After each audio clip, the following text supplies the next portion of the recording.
That's quite an act to follow. But he got it right. He got it absolutely right about where we are in this country today.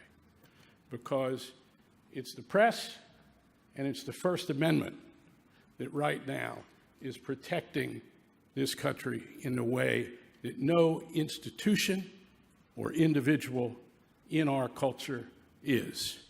And so we're here tonight at a deadly, serious moment, even as we celebrate. The First Amendment is not a hunting license. It's not a fishing license. Rather, it demands of us to use our enormous constitutional responsibility and unique, almost unlimited power with care, fairness, and perseverance.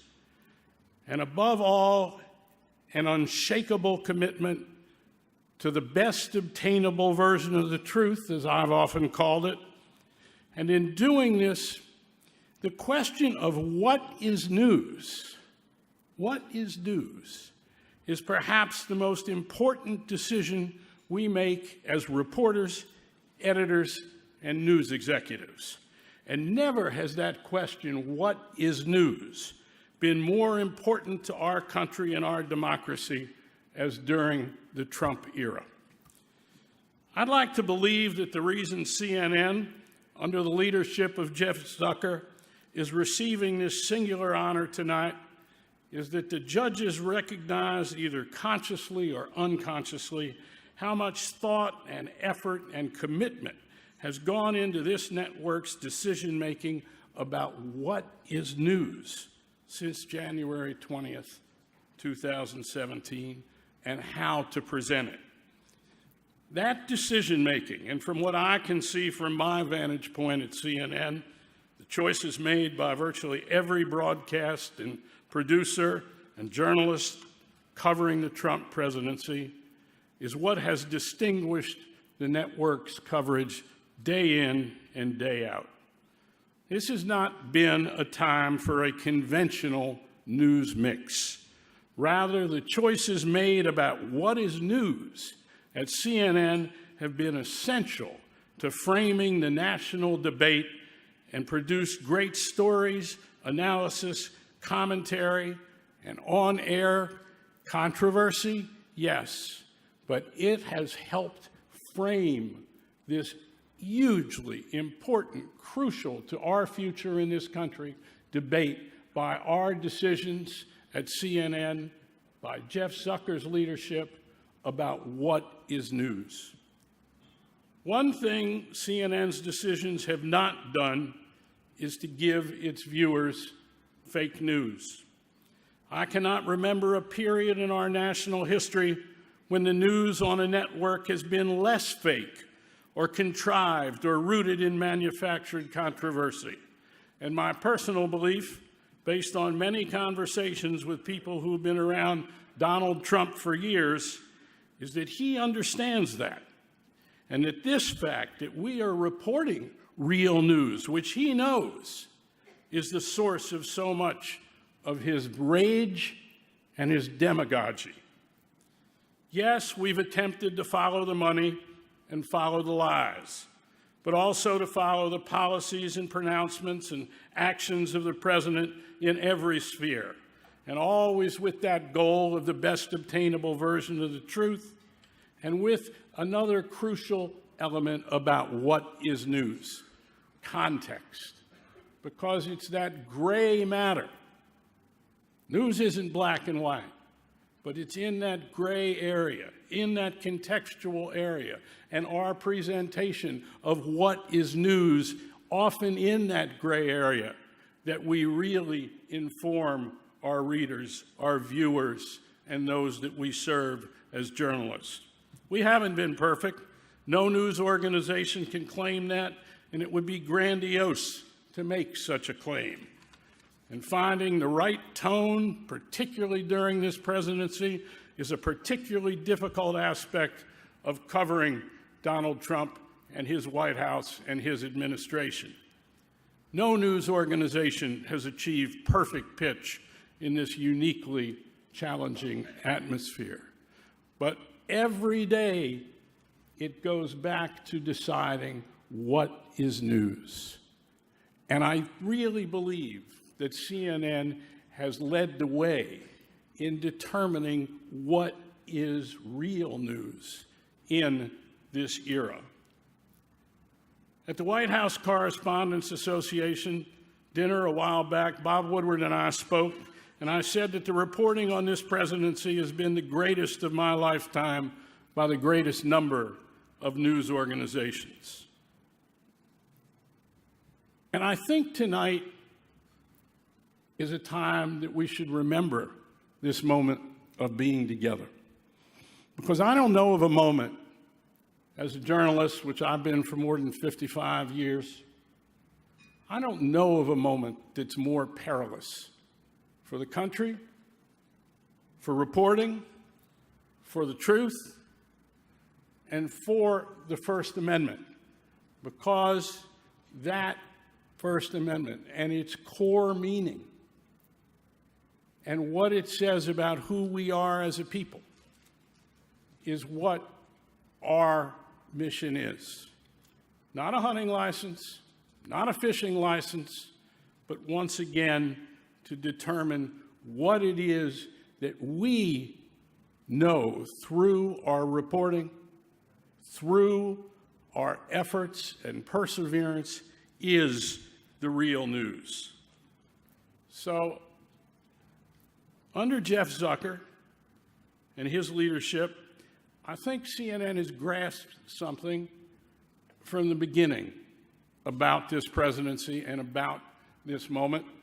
And let's take a look at the videotape and get an idea, perhaps a little better than what I've said, exactly how that's been accomplished. To act upon one's convictions while others wait. I want to get to a CNN exclusive right now. Here's what we know this hour. To create a positive force in a world where cynics abound. Nelson Mandela is free. Africa! There is elation across Thailand. Do not get pushed around. Touchdown confirmed. For the American people whose thirst for understanding has made this venture possible, I dedicate the cable news network. Something is happening outside. We will deliver Brexit. The base needs jobs. I think in a world that has become so divided, it's imperative that CNN always be there to tell the truth. It's important that all of us are informed about things. We will go there to get the story. Happening now, breaking news. What is relevant? There, another shot. What matters? We are absolutely going there. When you've seen that, you have to do something about it. Here we go. Skies over Baghdad have been illuminated. We're going to take you through the tornado's path. Street after street, devastated. The trauma of what she's seen is just so evident. You have declared a jihad against the United States. Why? With all due respect, that's the argument of a 5-year-old. Los Angeles is an extremely dangerous city tonight. If it's true, is that evidence of conspiracy? You believe that China wants to dominate Asia? It is a clear red line. The FBI has arrested Roger Stone.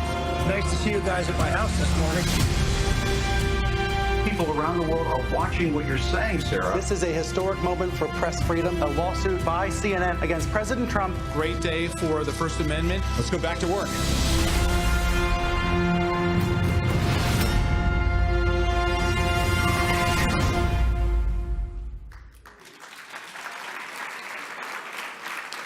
Jeff Zucker.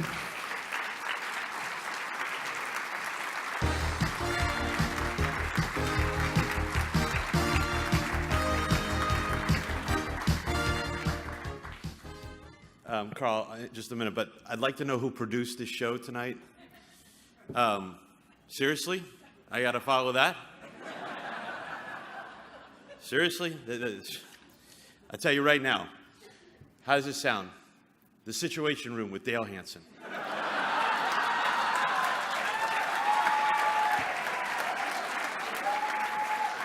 Okay, I'm going to be in trouble. So, okay, never mind that. The Lead with Dale Hansen. Seriously, quadruple, whatever it is right now. She's got it, okay. Sorry, Dave, I'm sorry, Dave, I'm sorry. Seriously. Anyway, that was incredible. And Carl, I just want to say, having you here tonight for me and for us, the first book I ever read was All the President's Men. The second book I ever read was All the President's Men. And so, like so many people in this room, you are one of the main reasons that we all went into journalism. So thank you.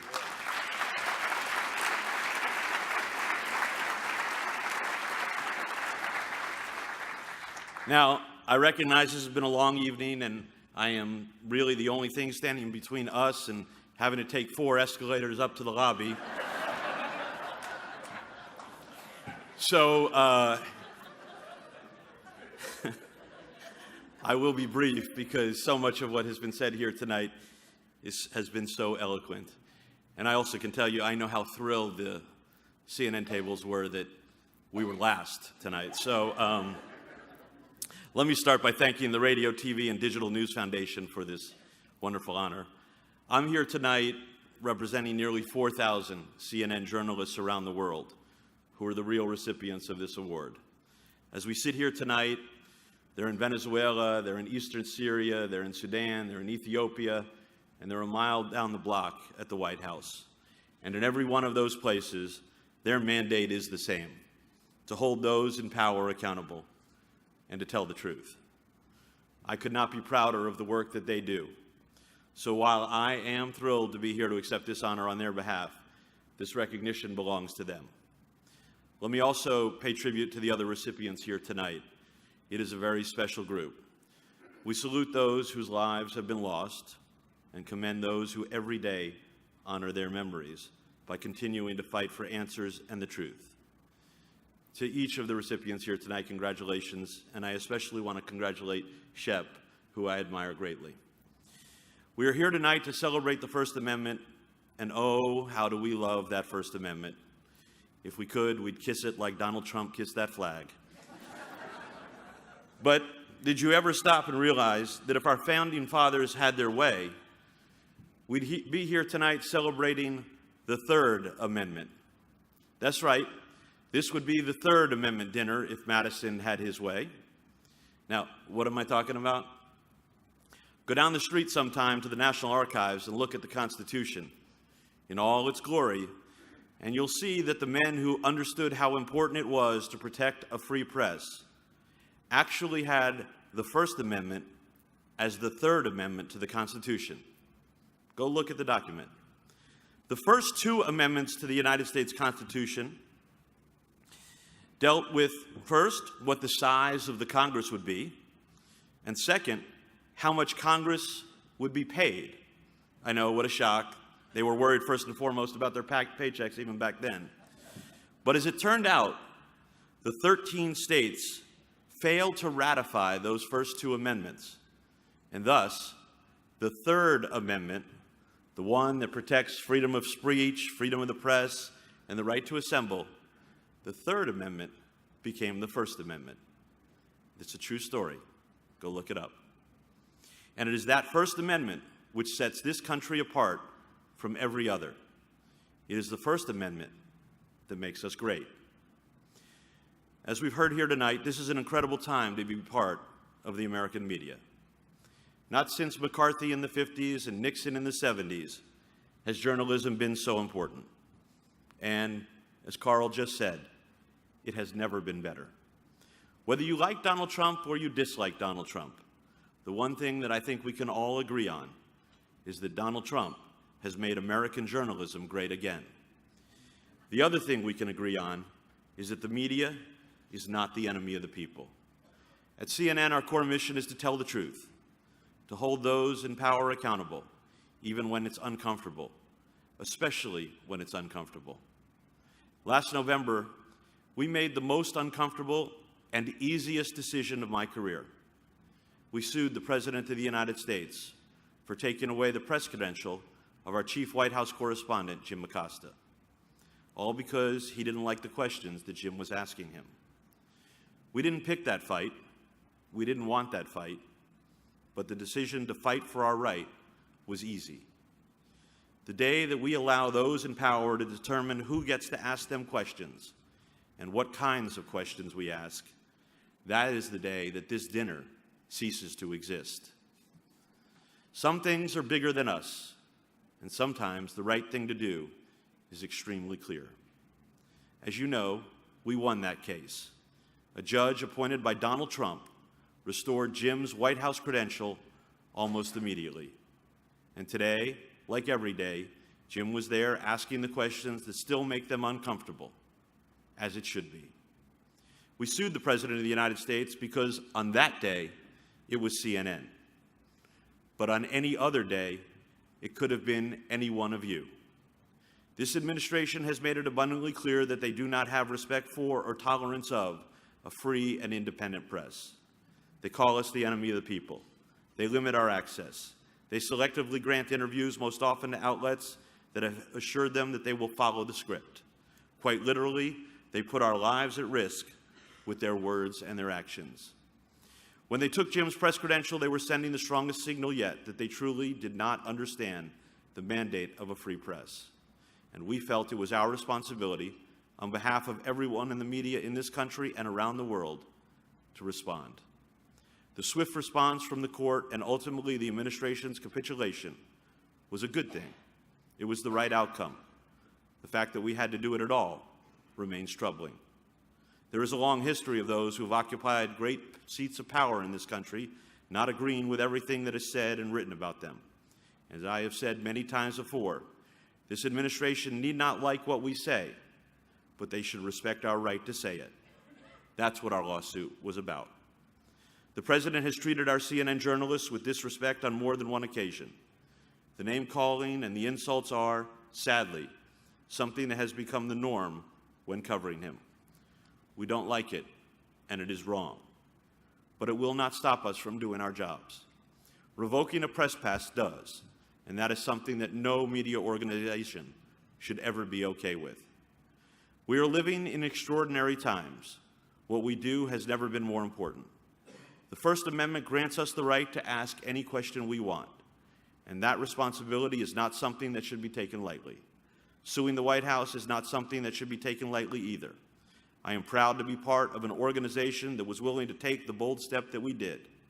I want to take this opportunity to also thank every organization here tonight for supporting us through that.